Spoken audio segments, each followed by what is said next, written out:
నేను పులిని, నేను సింహాన్ని, నా ఎంట్రుకు కూడా పీకలేరు అని చెప్పుకున్న జగన్మోహన్ రెడ్డి ఈరోజు కనీసం అసెంబ్లీలో కూడా అడుగు పెట్టలేనంత పిరికి సన్నాసని అర్థమైపోయింది.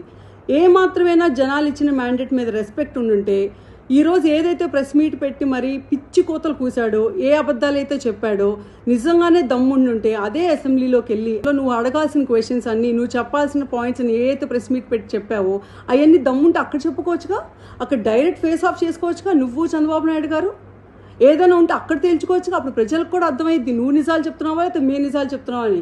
ఈరోజు మేము చెప్పే ప్రతి నిజం ఊరినే నోటి మాటలు, సరదాగా గాల్లో కబుర్లు నువ్వు చెప్తావు చూడు, సొల్లు కబుర్లు అలా చెప్పకుండా ప్రతిదానికి ఒక క్రెడిబిలిటీ ఉండాలి, ఒక ట్రాన్స్పరెన్సీ ఉండాలి అని చెప్పి డిపార్ట్మెంట్ వైజ్గా నువ్వెంత దోపిడీ చేశావు, గవర్నమెంట్ రాష్ట్రంలో ఎన్ని గవర్నమెంట్ ఆస్తులు తాకట్టు పెట్టి ఎంత అప్పులు తీసుకొచ్చావు, ఎంతమంది పెన్షన్దారులు పెన్షన్లు ఎగ్గొట్టావు బాండ్ల రూపంలో, ఇవన్నీ నువ్వు ఎన్ని రకాలుగా రాష్ట్రానికి రాష్ట్ర ప్రజలకి ఎంత అన్యాయం చేసావు అని చెప్పి క్లియర్ కట్గా ఒక వైట్ పేపర్ రిలీజ్ చేస్తున్నావు.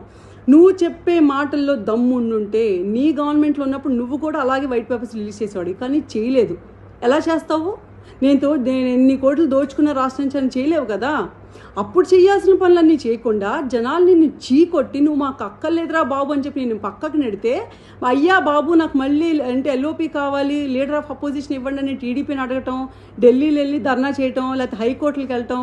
అంటే మేమెందుకు ఇవ్వాలి? నీకు జనాలే చీకొట్టి వద్దనుకున్నప్పుడు మేమెందుకు జనాలకు అగేన్స్ట్కి వెళ్తాము? అండ్ ఢిల్లీకి వెళ్ళి ఏం మాట్లాడుతున్నావు సొల్లు కబుర్లు? 4 రోజుల్లో 36 మందిని చంపారని చెప్పావు. అక్కడ ఉన్న రిపోర్టరు కనీసం 6 పేర్లు చెప్పండి అంటే అక్కడ ఏమి చెప్పలేక పారిపోయావు. అంటే అసలు జరగలేదు కాబట్టి నీకు తెలియదు. అంటే ఎన్ని రకాలుగా అబద్ధాలు చెప్తావు? కడుపుకు అన్నం తింటున్నావా, అబద్ధాలు తింటున్నావా?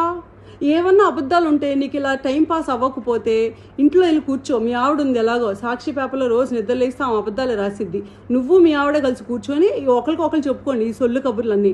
అంతేకాని ప్రజల్ని మోసం చేయడానికి, మళ్ళీ ప్రజల్ని మభ్య పెట్టడానికి అని కన్ఫ్యూజ్ చేసి నువ్వేదో పెద్ద పత్తిలాగా, శుద్ధపూసలాగా సొల్లు కబుర్లు చెప్పడానికి మాత్రం ఇంకోసారి ప్రెస్ ముందుకు రా మాకు. Thank you.